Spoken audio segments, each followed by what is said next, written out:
Today marked a major victory for all pro-life Americans as the Supreme Court protected our constitutional rights. And as usual, the radical Democrats were not happy about it. The High Court's final ruling sent them into a crying, weeping, apoplectic seizure, and for good reason. They're a death cult. And so, ladies and gentlemen, it is time for us to take out our rubber rafts and to traverse the river of salty, salty leftist tears that are flowing through all of the streets of our major cities right now. For more reactions and for some good advice as to how to disembark from these rivers of tears, we are joined by Daily Caller reporter and Newsmax contributor Chrissy Clark, along with the host of School's Out and the Sorbo Show, and author of Words for Warriors, Sam Sorbo. Hello, welcome to the program. Hello. It's great to be here. All right, so this has got to be like a joyous day. Sam, you're a mother. And, you know, got to tell you, I've met your son. He's a great dude, really nice, upstanding, strapping young man, and you must be very proud today to be a pro-life mom. Well, and he's actually very pro-life also, and he's not even my favorite, you know. I have 3 kids. Today is a great day because it's the start of something. It is not the end of something, and all of those salty tears are really silly because it is still a death cult. They still do want to kill babies. That's what they want. Remember, this is what they're screaming about. I want to kill babies. And by the way, we are teaching this in our schools today because as long as we teach survival of the fittest is the law of the land, then we are telling the children that bullying is perfectly okay. And frankly, that's what this is. I don't want the child in my womb. The child in my womb is inconvenient for me, and therefore I have the right to kill it. Chrissy, you cover the Senate, you cover politics in Washington, D.C. for the Daily Caller, spectacular outlet. You've covered Senate Majority Leader Chuck Schumer, who said today, this is part of his quote, "Today is one of the darkest days in our country's ever seen." You know, I don't do a great Chuck Schumer impersonation. Do you believe this is one of the darkest days our country has ever seen?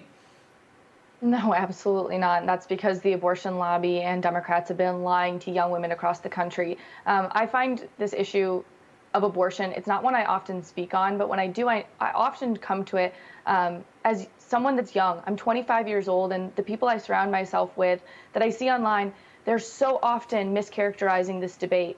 I see when I turn on my Instagram, young girls being told that abortion is over in America, that they no longer have access to it, which we know is a lie. This will now be returned to the states where plenty of states, including California, Illinois, New York, will always be abortion sanctuaries. Simultaneously, we see people saying that, you know, Roe versus Wade being overturned was some sort of white supremacy, while failing to notice the argument that 7 white men decided the case of Roe versus Wade initially.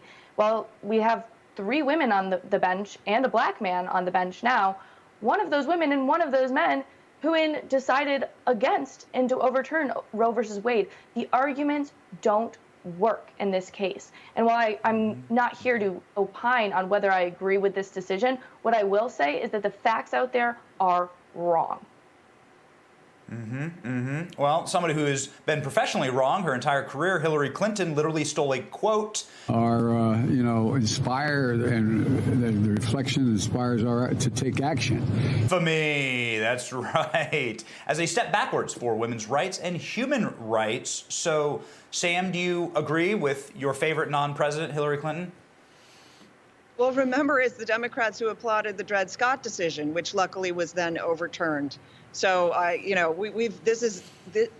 the fact that we are still debating this is really incredible to me. And I'm happy to see that some of the leftists are very upset about this because it shows just how far down this path they've gone. They are pro-death. And honestly, I mean, if you saw the outrage on people's on the front steps of the justices, homes, that they took the fight, and that is actually illegal.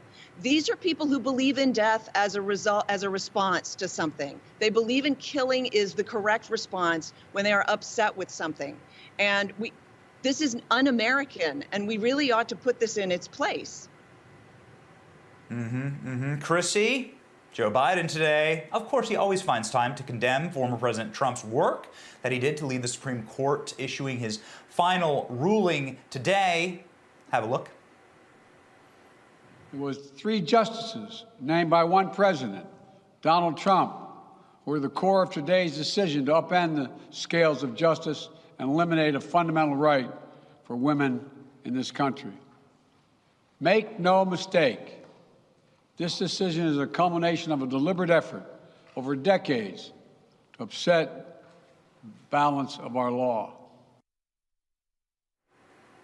Okay, having a hard time reading the prompter there. Too bad, but Chrissy, thoughts on Joe Biden blaming his predecessor for following constitutional norms and appointing Supreme Court justices when there were vacancies? Well, of course, I just have to blame the staffer that failed to write, "You read your teleprompter accurately." Clearly, that was not on Joe Biden's instruction card. So can you really blame him, Jenny? I mean, can you? I mean, it's just absolutely pathetic that we have a man in charge that can't even read his own teleprompter. But this, again, just goes to show Joe Biden's massive turn towards the progressive left. This was not something, I mean, you pull up Joe Biden's previous records of abortion, and he was against this. He was against Roe versus Wade, sorry, back in 1976. How did we get such a massive shift in policy? And it all goes back to those progressive Democrats that he's trying to pander to. Yes, that's right. Man, pretty pathetic these days. You take your seat. You read. You eat your lunch. Amazing. I should get cards like that. Thank you, Chrissy Clark and Sam Sorbo, for being with us. Thank you.